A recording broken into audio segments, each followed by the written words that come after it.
Hello friends and family, and welcome to another Fallout video. Today we're talking about robots in the Fallout series, or universe if you will.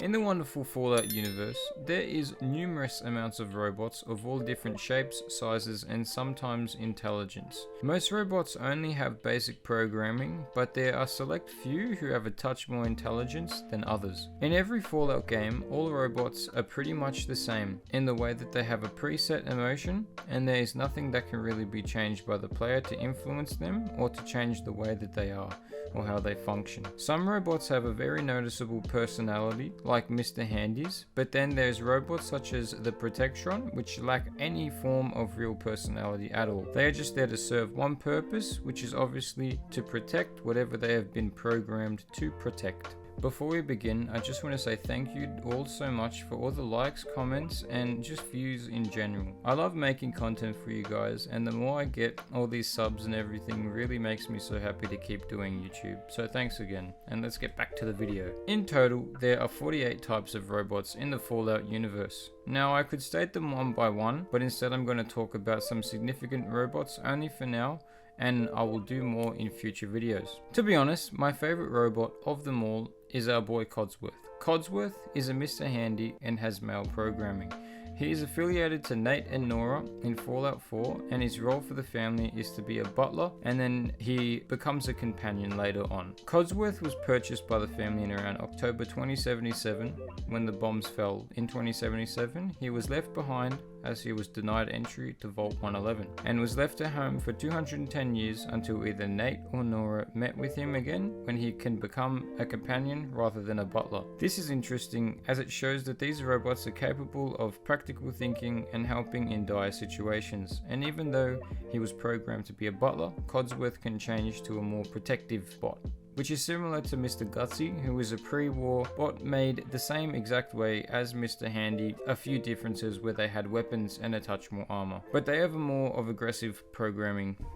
Actually, obviously, they pretty much, they're more aggressive in general. But an important note is that Codsworth is one of the only robots in the whole of the Fallout franchise that acknowledges that the war has even occurred. Another robot, which is a variant of the Mr. Handy, the Mr. Gutsy, this too has been designed by the guys at the General Atomics. Unlike Mr. Handy, the aggressive Mr. Gutsy is equipped with some heavy artillery. It had heavy armor, stronger than most other utility robots. It then boasts a plasma rifle for defense. Apparently, part where the Mr. Gutsy excels at is being very evasive and has great movement due to having a great spatial awareness. It will not take orders from anyone who it thinks is incompetent or under court-martial, which is quite amazing for it to be able to make these judgments for just being a robot. They did have a major flaw though, where they would attack unauthorized personnel with unimaginable violence. So pretty much they would just shoot on sight no matter what. But this was pushed aside and the US military went ahead and used the crazy robots anyway, which is quite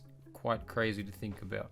Next, the bot that was introduced in Fallout 76 was the cargo bot. This bad boy is used to carry cargo through the air and to aid in delivering supplies to extremely hostile areas. The NCRA made this amazing feature that where if there was a massive disaster, such as nukes all over the country, like that did happen, they would have an emergency relief system to help the survivors. These bad boys were developed in the years around 2060 and remain in function through to the year 2104. It should be noted that they have specific drop zones and challenges can be completed to let this bot land to get some good loot during in the game. I'm sure this next monster everyone has at least heard of once. If you haven't, our next bot is Liberty Prime. This robot was found by the Brotherhood of Steel and was then brought to life by them as well with the assistance of Madison Lee in the year 2277. There was a military contract made which the US got Robco and General Atomics to collaborate on a project.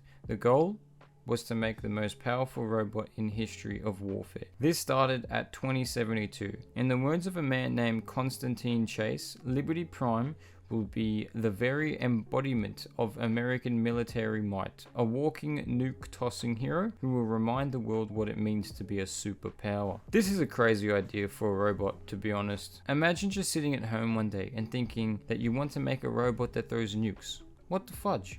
How crazy. But I guess props to them, as they did create the whole blueprint and more until the bombs. And it was an amazing robot to watch in game. One of the coolest experiences to watch Liberty Prime come to life and start actually throwing nukes all over, saying whatever he was saying. It was really funny and cool to watch. Accessing dictionary database. Entry. Democracy. A form of government in which the leader is chosen by vote, and everyone has equal rights.